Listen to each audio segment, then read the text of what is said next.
and he'll receive you just like the prodigal son.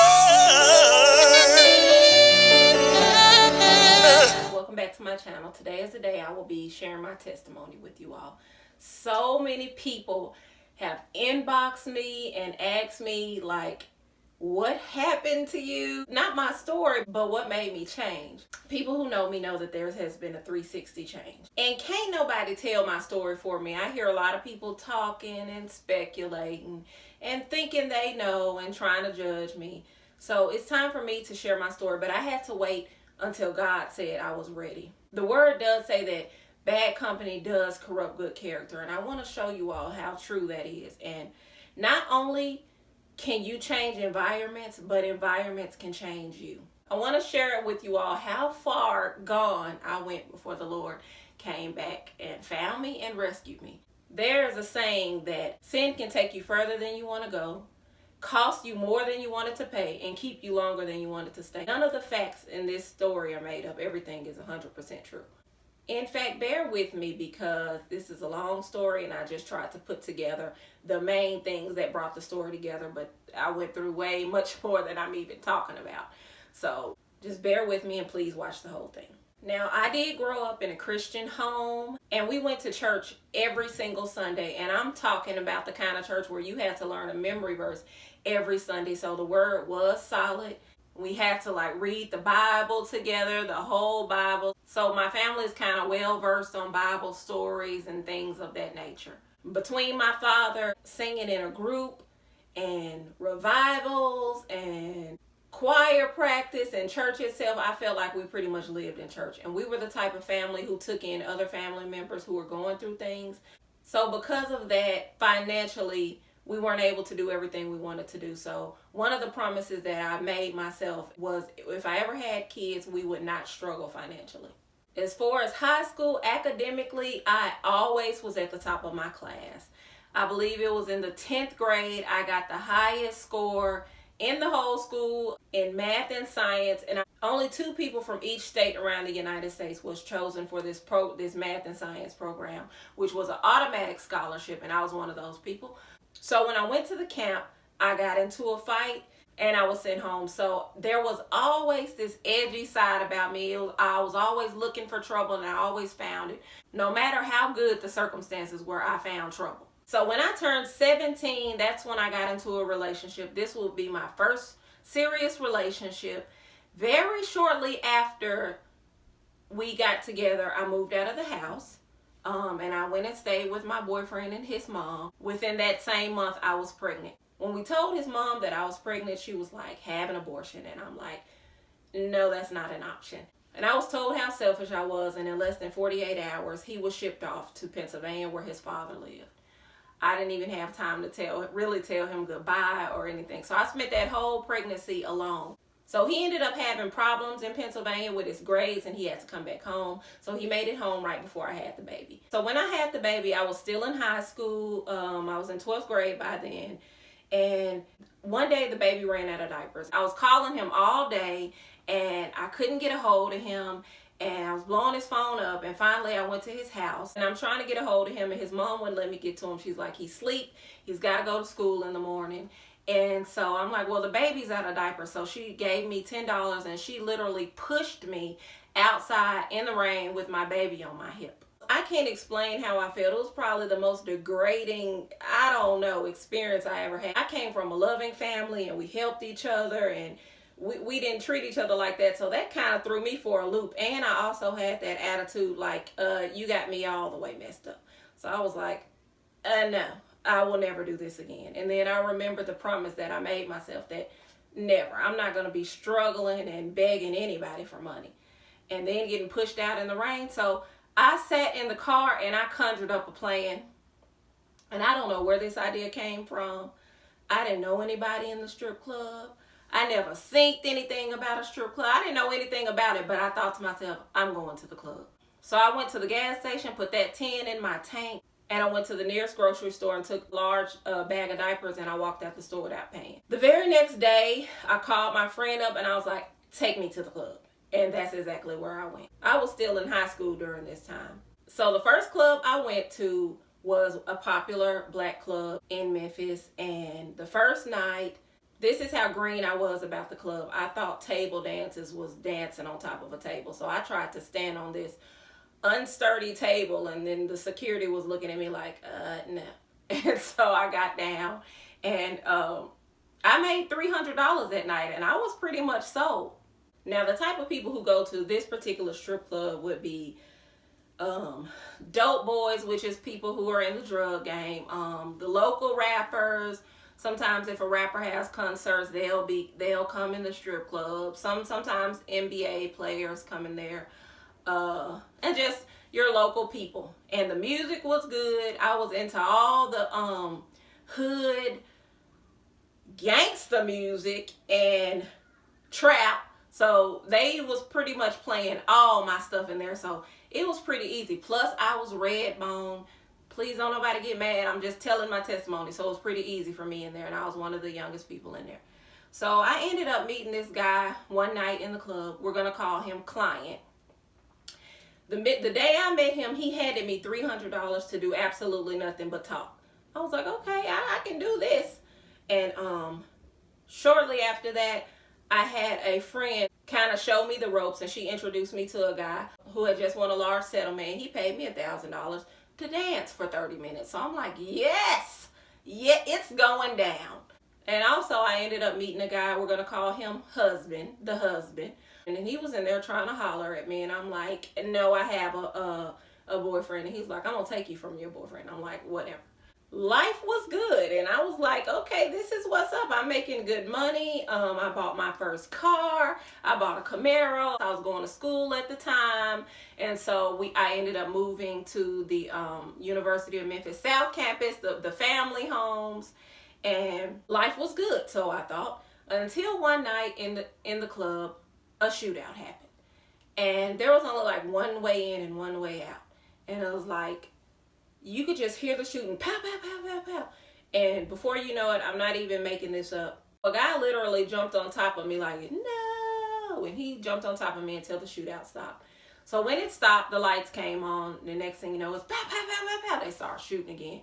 Once that stopped and the smoke cleared and everyone started getting up, I remember seeing girls who had gotten hit with bottles. I remember seeing people like patching up their cuts and blood.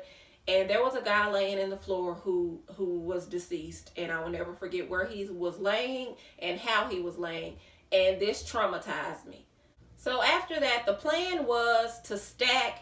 And myself and my boyfriend were both in college. And since I was getting the money, the finances wasn't really his responsibility. But the problem was he had other plans, and he didn't really want what I wanted. And every time I asked for a little financial help with the baby, he was like, nah, you got that. And also, he was cheating while I was at work. So this began to cause a lot of problems in our relationship, and we started to fight and argue about it. Well, one night I was on my way to work, and we got into an argument, and he called me out of my name, and I was like, nah, that's your mama. And before you know it, I don't even really remember what happened, but we started off arguing on one street, and I woke up on another street. And I remember he was on the phone with his mom, and she was just like, hurry up and drop her off and come home. And he's just like freaking out and apologizing and like, I'm so sorry. And I was literally still dazed. And I just remember my shirt being a little wet, and when he dropped me off at home, my sister was at home watching my son, and she opened the door and she's like, oh my God, Rebecca got shot. It unfolded very quickly. My family ended up being there within, felt like seconds, and before you know it, I'm laying in an emergency room with the paper over my face, and they're sewing my face up. So by the time I got back home and finally saw myself in the mirror, I'm not trying to be funny or anything like this, I looked like the Hunchback of Notre Dame. My face was literally swollen, and I thought I would never look the same again. It took me 6 months to heal, and during that time, I remember feeling sick, and lo and behold, I was pregnant again. I guess I had got pregnant like right before we got into the fight. I don't know, but I had to go through the whole, oh, the baby's not his with his family. So I ended up having the baby, and I had a regular job at the time, but the money wasn't cutting it. And we tried to work it out, but it just wasn't working. So I left him. And I remember the very night I left him, I went out to the club for the first time, single, and I happened to run into husband again. And I remember going right up to him and like, hey, ain't your name husband? And he was like, 901-555-5555. So he gave me his number immediately. And from then on, it was on and popping with him. So he invited me to his house, and I was impressed because the night he invited me to his house, he was in the floor counting out stacks of money, and he was telling me all these things he was going to do for me. So I had went from being with someone who wouldn't do anything, and let me reiterate that although he didn't help me financially, we did co-parent, but I guess his policy was, I'm not giving you one red cent, and he didn't give me one red cent. To someone who had their own place, it was decorated like a museum, and he's counting out stacks of money, and we're both young. I'm like 20, he's 23, so I was just impressed. He was pretty much heavy in the game, which was he was a dope boy. So, and this was a time when T.I. and Jeezy was out, and you couldn't tell me nothing. I thought I was just as gangster too. I just used to be listening to Thug 101, I think it was called, and you couldn't tell me he wasn't talking about me. This made me want to step my game up. So I wanted to go back to work at the club, but I didn't want to go back to the black club because of what had happened, and I was literally traumatized. So there was this club that was very popular, but it was very hard to get in. And I was told if I won a contest that I would get hired, and I won the contest, and they still didn't hire me. So point blank period, it was a Caucasian club, and it was famous and well known around the world. And if you weren't Caucasian, you weren't getting in unless it was your lucky day. So I ended up going to this other local Caucasian club, and I did get hired. And now they dance to the beat of a completely different drum. So in order for me to like cope and like be able to handle the music and the change, I had to start drinking. And I'm talking like country music, like why do you drink? And rock and roll, like I'm talking playing the air electrical guitar on your leg type of music. This wasn't my thing, but so I started to smoke weed and drink every single night. So soon after that, the client found me again, and he gave me $500 off top and free weed, and he was like, I ain't never letting you go. Come to find out, we had mutual friends, and they had told him where I was at. And he used to give me so much free weed. I mean, it's like it was unnecessary amounts of weed. We had so much weed, I felt like weed was coming out of my ears. And I was getting unnecessarily high. Like once me and my cousin drove from Memphis to St. Louis, and we smoked from the time we left till the time we got to St. Louis. I'm talking every time a blunt went out, we had another one rolled and ready. And as far as my family goes, no one in my family ever bothered to ask me what was I doing, except for my sisters did know, and the people who were around my age who were close to me, they knew. But my mom did used to speculate. And oddly enough, although I was doing a lot, one thing I couldn't do was lie to my mom. So I just used to either change the subject or just say I was doing something else. So she would say, well, what are you doing to get all this money? And I'm like, I sell drugs. So I'm not proud of this. And yes, if down the line, I apologize to my mom for all the stuff I put her through. And once I did tell my sister that I quit, and I had a visitor one night in the front foyer, and it was my sister crying like, I thought you said you quit.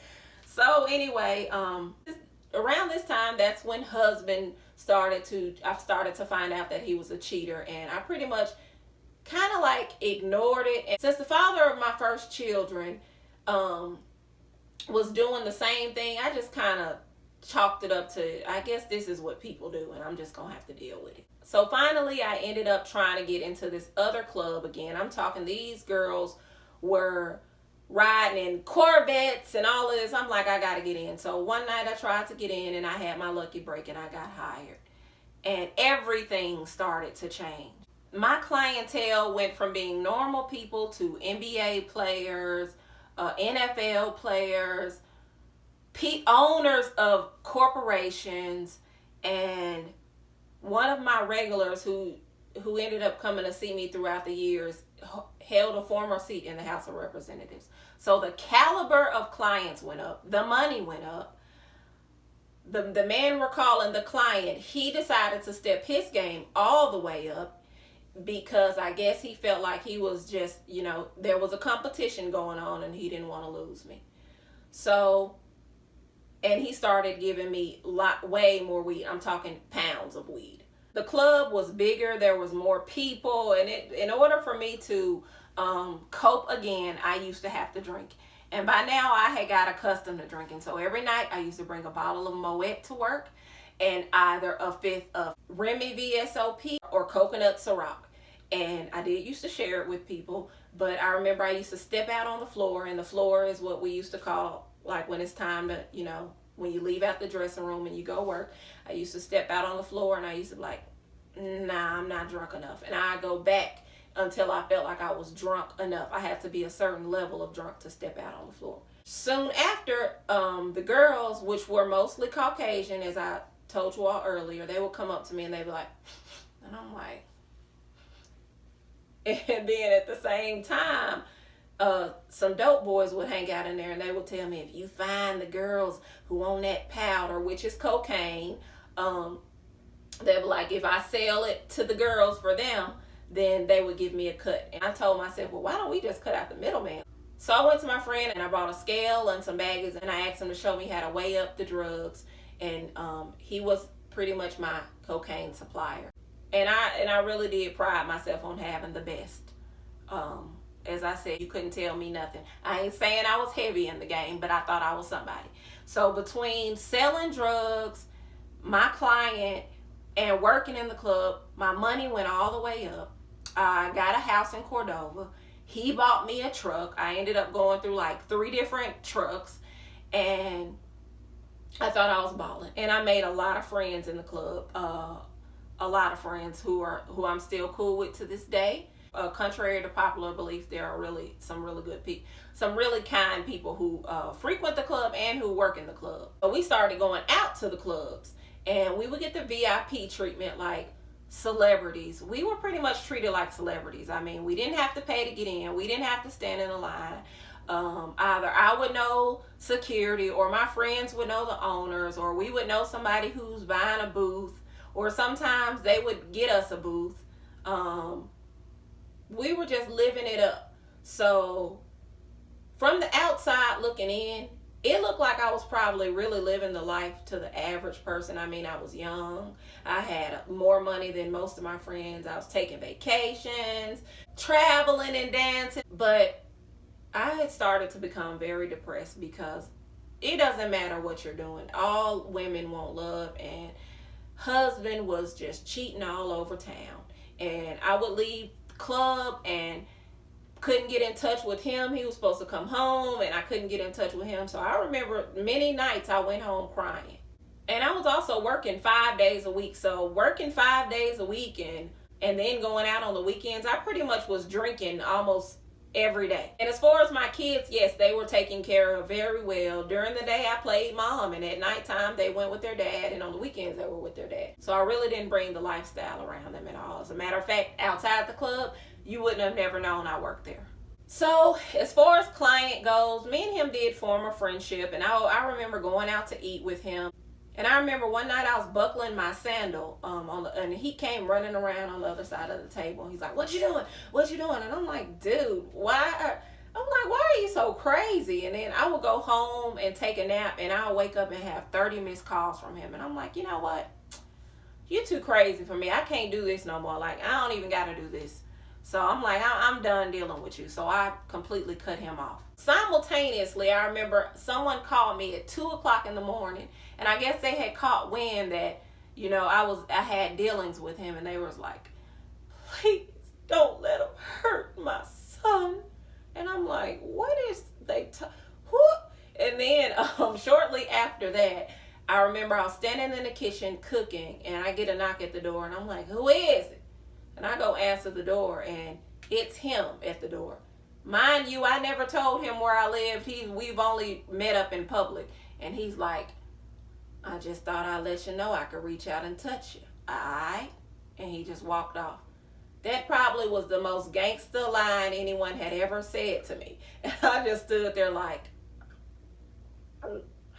I was so scared. And I've watched every crime show there is. So I was just like, oh, whoa. So I called around and I asked, I'm like, who is this dude? So come to find out, he was a very dangerous dude. He was tied to one of the biggest dope rings that ever came through Memphis. And he was heavy in the game, heavier than I even knew. And he was known for, how can I say this, putting someone 6 feet under. And I would later find out that he had a private investigator following me. So I'm like, oh, okay, well, I guess I won't be leaving him alone after all. When you're in this type of lifestyle, I mean, it's not a safe lifestyle. Your life is always in danger. And someone ended up chasing him down, and he got shot in the neck. And I remember when I heard about it, I'm like even crying, like, oh my God, I hope he's okay and he survives. Before you know it, he called my phone threatening me. And he's like, he thought I set him up. And I'm like, hold up, take this gangster music, take this money, take these drugs, take all of this. I ain't signed up for this. I would say 2 months went by and he ended up healing, and he wanted to meet me somewhere. He was apologizing and he wanted to meet me somewhere and talk. And I'm like, I was really scared and hesitant, but I told everybody where we were meeting. And because I figured he was going to come to my house anyway. So I went and met up with him, and he gave me the most amount of money that he ever gave me, thousands, and 8 pounds of weed. So, and he apologized, and I guess he found out who was actually behind the shooting. So I'm just like, wow. The way I coped with everything is I just felt like, all right, I'm in it now. I'm in too deep now. Might as well ride till the wheels fall off. So shortly after this, husband ended up getting set up by the feds. And he ended up going to jail. And his bond was high. And I was the only one who pretty much got all the money together. And I got him out. And I paid for one of the best lawyers in Memphis for him. By this time, our relationship had grown. And we were pretty much getting serious. Like, we were pretty much exclusive, supposedly. So the night he got out, I did go to work that night, and he was supposed to come to my house. And I remember I was calling him. I'm blowing his phone up. He didn't answer the phone. I remember some girl ended up texting me like, yeah, I'm with him, from his phone. And so the only way I could describe the way I felt was full of rage. So I remember, and I had been drinking. So I got off work probably around 2 o'clock, and I was so hot and mad that I had to pull over to collect myself. So I pulled over at this hotel, and what do I see at the hotel? His car. So I'm like, oh, heck no. So I literally tried to stay there for the whole night until he came out. But around 6 o'clock, I was just lethargic, and I had to drive home. So around 10 o'clock the next day, he called me, and he was at this girl's house. And she was a friend of the family. She was a heavy-set Caucasian girl. She was even my friend, too. For some reason, she was in the background, like, making fun of me and talking all kind of crap. And he was laughing. And then she got on the phone and was like, I'll kick your ass. And she just said the wrong thing at the wrong time to the wrong person. She was just at the wrong place, wrong time. Everything was all wrong. So this is when I would say being around gangster people started to rub off on me. So I called my cousin and I'm like, you want to do some real gangster? And she's like, yeah, sure. And so I went and picked her up. The plan was to kidnap her and take her to the woods and tie her up and pistol whip her. I'm ashamed. Yes, I'm ashamed. But I have to tell my story. I have to tell you all how far gone I actually was. So she was telling me to take the bullets out the gun, but I didn't listen to her. I just thought I had the best plan there was. So we ended up looking for the girl. We saw her at the store. We followed her home. We knew where she lived anyway. So she came out the house to check the mailbox, and I jumped out the car, and I showed her the gun, and I'm like, get in the car. And she's like, oh my God, no. And that's when I shot the pistol in the air. And my cousin came from out the back seat, and she was just looking very scared. And I was like, get in the car. She's like, no. And I hit her in the head with the pistol. The pistol went off. And at that time, me and my cousin just jumped in the car and took off because it was just too many gunshots going on in the broad daylight in a nice neighborhood Well, it used to be nice neighborhood. So we're laughing and we were high and we pull off and my cousin's like, I told you to take the bullets out the gun. And I'm like, oh, I don't know. She said my eyes had done some crazy thing. And I have to be honest, at some point I blacked out and I would say something evil probably entered into me. But my cousin was telling me that she did the Matrix around a bullet. She said a bullet flew right past her eyes. And I'm just laughing because she's like a comedian type of person. I'm thinking she's just joking and, just being dramatic. So when I got home and I'm reflecting for the day and I'm just sitting around outside smoking and I look at my car and there was like a bullet dent. And I'm like, oh my God. So I realized that the bullet really did hit the ground and ricochet off the car and pass her face just like she said. And so I called her literally crying. I'm like, I'm so sorry. I almost killed you. And I couldn't believe that I allowed, the enemy to get a hold of me like that. And I could have taken someone's life. We could have went too far. We could be in jail. That girl could be hurt. And I could have taken my cousin's life. And I was imagining myself explaining to my family how I accidentally shot my cousin. So after that brushed over, one night I was at work. And I remember a client used to always ask me, he didn't know I had a boyfriend. I used to just deny it. I mean, this is what you do when you work in the club. You don't keep it all the way real, like with the person who's funding your life. He had asked me before, but I denied it. This was a time when pimping was popular in Memphis and everybody wanted to act like they were pimping somebody. So I guess husband was pretending like he was pimping me or something. And word got back to client and he found out about it and he called me. He's like, you've been giving him that money I've been giving you. And he threatened me and he said, and I'm going to kill you and I'm going to chop you and your kids' heads off. So as much as stuff as I was involved in, I remember saying to him confidently, I was in the dressing room and I'm like, God gonna get to you before you get to me. And I meant that. For some reason, I just knew I wasn't going to go out like that because it had been prophesied over me and God had showed me years ago and throughout this whole process that I would be speaking for him. So the next day, everybody was calling me like, did you hear what happened to client? Did you hear what happened to client? I'm like, no, what happened? They're like, the feds picked him up. So come to find out, the feds did pick him up. They had been watching all of his moves. To this very day, I know that they had his phone tapped and I believe that they were listening to the conversation.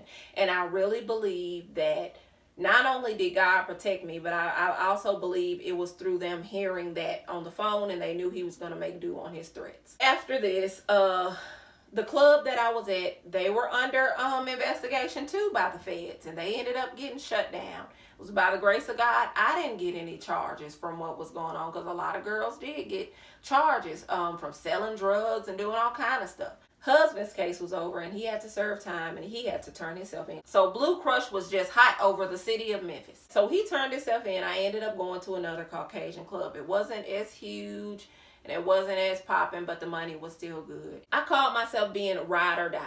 So I was writing letters, putting money on the books, allowing my ex, he called me whenever the phones in the jail came on. I had money on it and he was calling me. He was even letting other people call me, using a three-way to call their folks. I was just doing it all. It was also the time when being a ride or die was popular, so I was trying to live that up to the fullest. I was trying to prove I was all the way down. He was supposed to go from the states to the feds. To this very day, I don't know if he knows or how this happened, but he accidentally got out from being transported to the state to the feds. And if y'all would have seen his face, it was kind of funny because he was looking behind him like, hurry up and take me home. So we got home and all the promises that he made me, the very next day, he was cutting up. He didn't keep none of his promises. I mean, he was cutting up. But since he was supposed to get transported to the feds, he ended up having a court date and they was like, no, you got to turn yourself back in. During that small, short amount of time, we had got married and I had got pregnant. So after he got out the feds, he wasn't in there that long. Life had changed for me. I'm married, I'm pregnant, and regardless of everything I ever did, I met my vows to God, and I was like ready to live the life of a married family. And I'm like, and all the times we used to fight and he used to put his hands on me, it wasn't around my children, it would be when they were at their dad's house. So now that we had a baby, I'm like, I'm done. I'm like, the fighting gotta stop, the cheating gotta stop. But nope, he was turning all the way up. So I just wanted better. But he was turning up and still fighting. So I'll never forget, on Valentine's Day, some woman texted him and I called her back, and we ended up going out with some other couples. And I remember he must have found out I called the girl. And when we stopped at the gas station, he called me in the gas station like, come here. And I went in there and he's like, if you ever call anybody back on my phone, I'm gonna kill you. And after that, I'm like, take me home. Like, we didn't even go out that night. And the craziness had lasted for about 3 days. Now, let me back up and say this, that although I was trying to do better, the fighting had turned up so much that I had even devised a plan. And I said, next time he put his hands on me, I'm gonna I bought a taser, and once I pulled a taser on him, and when I pulled the taser out, he must have knew about the taser. He pulled a gun out. So anyway, that's a separate story. But this went on for 3 days, and on the 3rd day, I was just tired of it. I'm like, you know what? Just leave. And I remember I was taking the keys off the keychain, and I had my baby on my hip, and he ended up starting to punch me in the back of my head and drag me down the hall. I believe he blacked out, and he ended up walking down the hall, and he was talking crazy and saying some crazy stuff. He's like, yeah, you're gonna have to call the police. But little did he know I was already in the closet like, yeah. Hello, 911. Yes, we have a cray on our hands. So anyway, they came and got him, and he had to go back to jail because he was still out on parole and or probation, something like that. And he ended up having to go to jail. So I changed my number, and I was done with him. And only thing was, he had one of his work trucks parked in my driveway, and I told his cousins, come get this truck before I sell it, which was a mistake, because as soon as they got the truck, my house got broken into 3 times in the same month. And I remember telling my mom shortly before that happened that I felt like the house across the street had eyes. By the 3rd time it got broken into, I was preparing to move to another house, and I wasn't letting my kids stay with me. And I can't explain to you all how it feels when someone comes in your house, not 1, but 3 times in the same month. It feels like they can come back at any moment, and you all could call me crazy and try to have me committed or whatever you want to do, but they left a presence behind. The spiritual world is real.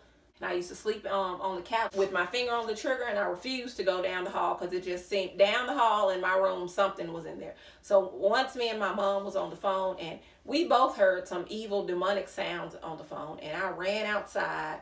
I found myself in the middle of the circle, and if any of you all know anything about satanic rituals and how they do the circle, what it was the guy who asked me to cut my grass, he didn't cut my grass at all. He just kind of pushed the lawnmower around in a full circle around my house. He was just checking out my house, I guess, to see what I had. I just heard the horror music playing in my head, and I got in the car and I spanked it, and I never came back until I came back to move with the movers. So when I got to my new home, I remember standing there, and I'm just in the middle of the house, and I'm just thanking God for everything he brought me through. I feel like he had just saved me through so much. He had just spared my life through so much, and I'm thanking him. And it hit me, and I would call this my Helen Keller moment, when her instructor was trying to teach her sign language, and she couldn't get it, and she was teaching her, and she finally touched the water, and that's when she got it, and that's when she started to understand everything her instructor ever told her. And it's funny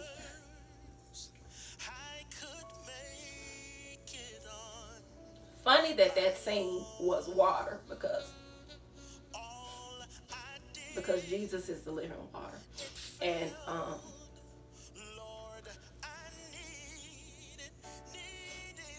I started to understand what this is the day meant. This is the day that the Lord has made. I started to understand what that meant. And all the memory verses that I learned were coming back to me. And even I was lost, but now I'm found. Everything had meaning, and everything started to have meaning. And so I started going back to church. I never really been to a service that started to convict me and started to help me grow spiritually. So that's when I gave my life back to Christ, and I started to change, and I just started to really, have conviction. And not only that, Not only was I having conviction to stop the club, God was telling me to sit your butt down and stop working at the club. But at this time, I didn't really understand the importance of obedience and trusting God. So I still wanted my hand on the wheel, because I was like, I had acquired this lifestyle, and a regular job couldn't cut it. And I had been going to college, and sometimes I would show up to class with a black eye, so I just could not focus. And so I didn't have a degree to get a regular job. And so I still had trust in my own self, and I wanted to quit, but I didn't. And I started having signs, like I had a flat tire on my way to work once, and my brother had to come help me with the flat tire. And then there was one night when I had a flat tire on the way home from work. My daddy had to come fix a flat tire. So many things. I had started having crazy dreams of horrible accidents, and then the next day I would see this exact accident. I had seen about 4 accidents where the people lost their lives, and I saw the bodies. And this is not a dream. This is what really happened. And I talk about in another video how I got caught up in a flood water after work. God was literally showing me, like, you need to sit down or this is going to be you. But he had mercy and grace on me. But I had convinced myself that working in the club wasn't so bad, because contrary to popular belief, the club is not like prostitution. There's actually rules, there's security. It's not, especially the clubs I worked at, you can't show everything. So I had convinced myself that it wasn't that bad, but that's a lie, because I was having to drink every night at the club. And most girls I know who work there have gotten addicted to drugs, or they have to do the same thing. Everybody has faced their own thing. And I know a girl whose mutilated body was found in the desert. I know a girl who was killed by a customer. I know a girl who was killed by her pimp. I had a dear friend whose husband or boyfriend killed her and her children and himself. I know girls who overdosed. I know girls who committed suicide. So I'm not saying it's because of the club, but it definitely is a dark place to be. You literally have your one foot in and one foot out. There's literally a door open to darkness, and that's why these things were happening to me. Like, I used to drive home. It was by the grace of God that I never got a DUI, that I never hit anybody. I remember I used to drive home so drunk that I'll be holding the wheel and like laying like this and peeking out of one eye, and all I could see was the yellow on the road, and that's how I stayed in line. And I would make it home and sleep on the cold bathroom floor, and I'd be crying and depressed. Also, there was one time where I took a girl home, and she was like, you want to come in and smoke? I'm like, sure. I get in there, and her and her pimp cornered me, and they like, you ready to do this?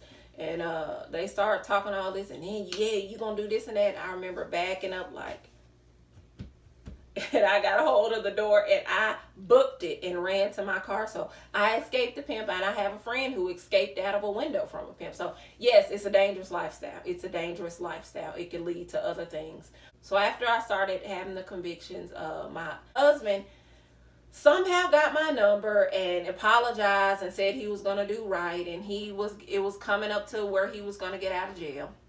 I ended up taking him back, and the night he got out, I remember it was my first time having an anxiety attack, and it was the worst attack I've ever had, because I just knew he wasn't going to act right, and I was right. When he got out, he had a new attitude, and he turned up. He was worse than he had ever been before, and he would pay the bills, because by God's grace, he ended up with his own business, but he would make me beg. Like, he would literally pay the last minute. Like, if something was due, he would pay that day right before they closed. It was a tactic he used to have me begging, and it was just stressful. And on top of that, he was cheating. There were nights he didn't come home, and that just became a regular part of our life. Like, he would be gone 3 days, and he'll purposely start a fight and be gone. It was just stressful. That had to be the worst thing in the world, is to know that your husband is cheating. So finally, we ended up getting into our final fight. It was at a wedding. To this day, I don't know whose wedding it was. All I know, it was a girl in his family who used to always be hating on me and starting stuff with me. And me and her got to fighting. And instead of like taking up for me or breaking it up, he started beating me up and punching me in the rain and started calling me all kind of names. So I was so mad when I got home. I'm like, all right, it's finna be Snap Season 7, Episode 3 round here. I had the gun and the finger on the trigger, and I sat on that couch and waited on him. He never came home, thank the Lord. because I already had it in my mind. I watched all kind of crime episodes. I knew how this was going to go down, and I was going to make it look like it was his fault. I was already bruised up and everything. So he didn't come home, and that's when I looked in the mirror myself and I accepted responsibility. I said, if he ever comes back, he's going to have to show me that God changed his heart. So his heart was never changed, and I never let him back. After this, I was just disappointed in my life. And, by now I was supposed to be graduated from college, starting my career. All my friends pretty much had started their career and were married, happily married. And here I am, not even graduated from college yet. I was disappointed, and I was more depressed than I've ever been. And I did a whole video about how I came out of depression, but God did show me how one day I would be happy, and talking about the day that I was depressed, and I held on to that hope. And I still was at the club. So one night, it was my sister's birthday, which her birthday is July 3rd, and it was July 4th that we were going to go out. And I stopped at one of my friend's house before we went out because I was going to give her something. And I remember when I pulled into her neighborhood, I saw two guys walking at the entrance. And I felt a weird feeling in my soul, the same feeling I felt with the guy who cut my grass. But I ignored it. But when I got out the car, I had a gun to the back of my head, and it was right here, and I'll never forget it. And they were just like, give me all your money. And I'm just like, oh my God, it's not worth taking a life. And I gave them the money, and they ran off. And when I got in the girl's house, I'm just literally traumatized. And I called my sister, told her I couldn't go out. She thought I was making up something because I didn't want to go out. And I called my ex because the baby was with him, and told him what happened. And he's pretty much like, oh, okay, well, I'm at my family house doing this. And, I didn't get any sympathy. I didn't even get a hug. And so when I met him to get the baby, he still didn't offer to come home, or he didn't offer to take me with him. And I just felt like, I'm tired. When I got home, I'm like, I'm tired. I'm tired. I'm weary. I'm weak. And inside, the enemy shows you all of these great things you will have if you live a certain way, if you chase the money and do certain things. But inside, I was tormented and tortured. And the devil had pretty much kicked my natural mixed butt. I remember school was about to start up again, and I was going to register. And when I got up to the school, things didn't work out with my financial aid and the classes, and I stepped out on the steps of the University of Memphis campus, and that's when I heard the Lord more clear than I had ever heard him before. And he was like, you can go now. So I packed up me and my kids' stuff. I packed up my car and what I could fit in a U-Haul that would fit on my car. We moved to Florida, and I chose Miami because I had plans to, change my life. And it was like a party city, so I moved right outside of Miami because I'm like, if anything ever happens, I can work in Miami, plus I can go and party and live the life. But God had other plans.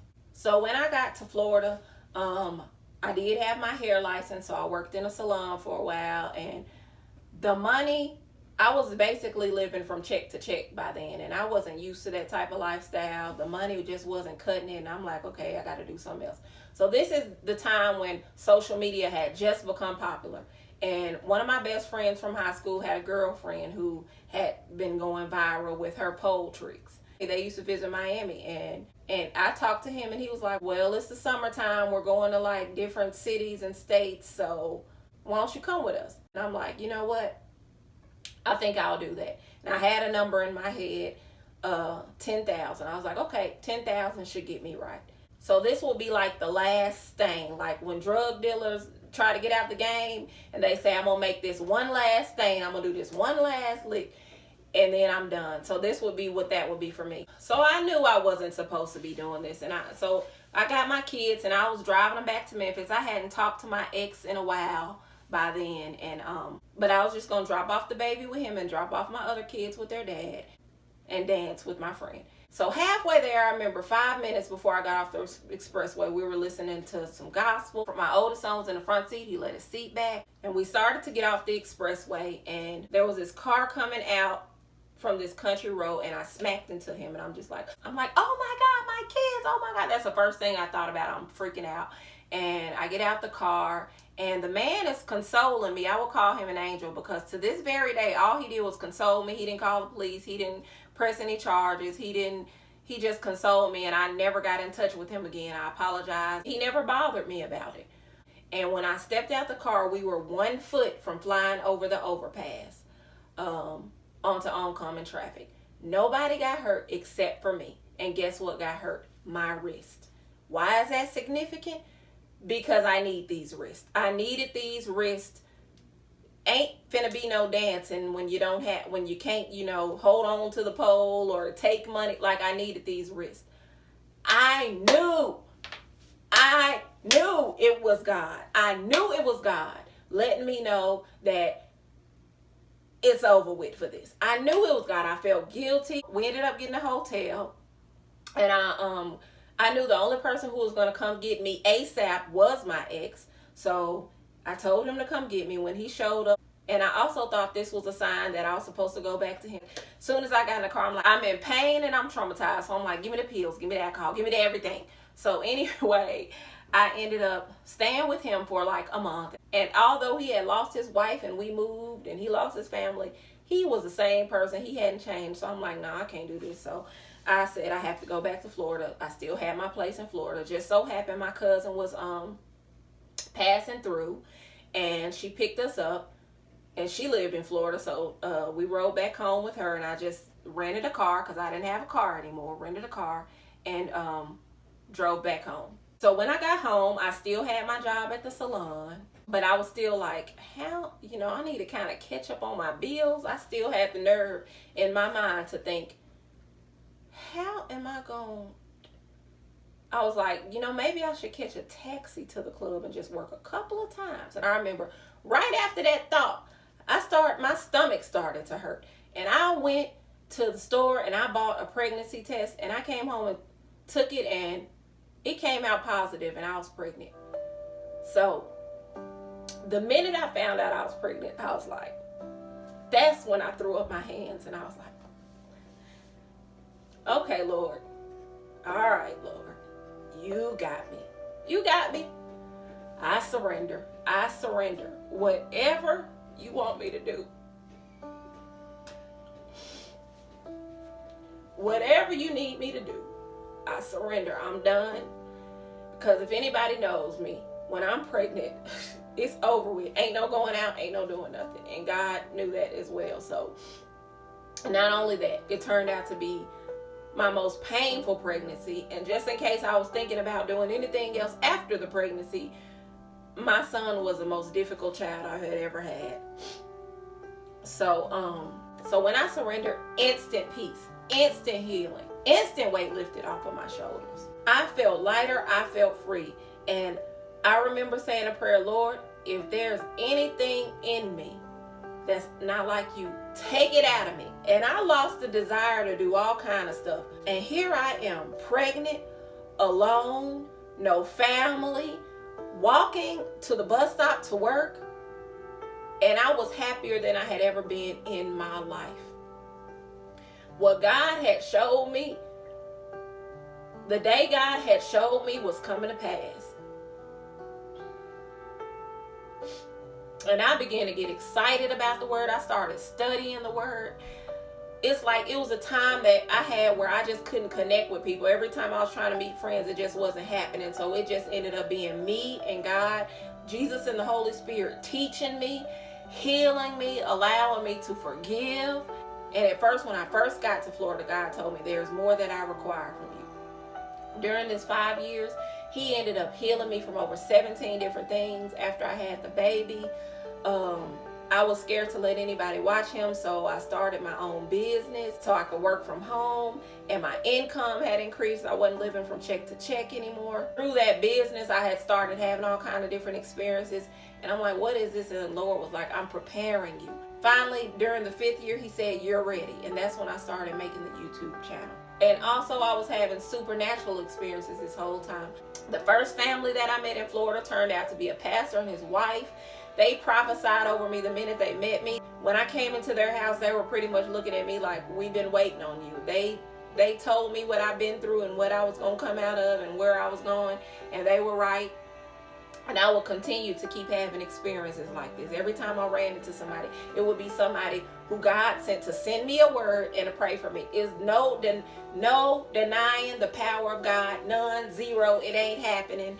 God started changing my heart, and I felt like if you ever watched The Grinch Who Stole Christmas, when he started feeling, that's how I was. I'm like, I'm feeling. I was just freer than I ever been before. And I realized that God had never left me through the robberies, through the abuse, through the gun to my head, through the people getting killed in the club, through the escaping the pimps, through the car accidents, through the flood. God had never left me. It's us who leaves God. And we spend our whole life chasing. This is how celebrities end up killing themselves. They're looking for this high. They have all this money. They have all these things that they think they're filled. Materials that never give them meaning, and they spend their life searching for something that's missing, and that thing is God. So now I work in a ministry. I'm helping other people. I'm available as a speaker, and I know somebody's going to come across this video who you're stuck in the streets. You're stuck in the club. You want to get out. Or maybe you're living some type of lifestyle. You're tired. You had enough. God has told you to stop. God has showed you that there's a better way. But you're scared to let go of the wheel. You're scared to trust him. You don't understand obedience. But I'm here to tell you that it's never too late. You're never too far gone. You've never done too much that God can't turn it all around for your good and use you for his glory. Nobody gets the glory but God. And if you're watching this video and you feel this way, and you feel like you're at the end of your rope, I invite you to say this prayer with me. Dear Lord, forgive me for my sins. Come into my heart. Remove anything from me that's not like you. Come into my life. Be the Lord over my life. I surrender all, and what I don't know how to surrender, show me how to surrender. In Jesus' name, amen. So if you said that prayer, or if you feel like you're ready to give your life to the Lord, I'm going to leave my email below, and you can email me and contact me. I'll be more than happy to walk you through the process. And thank you for watching my long video. Please read the description below, because I'm going to leave updates on the different people that I talked about and what they're doing now. Please share this with as many as people that you can, whoever you think this would help. If you know someone living this lifestyle or trying to get out, share this video with them. Or just anybody who this testimony would help, period. Let them know that Jesus is real. God is real. And we need him. And he can change your life, heal you, make you whole, and deliver you. And I am a living witness. He healed me from over 17 different things. I'm a living witness. Like, subscribe, share, be blessed.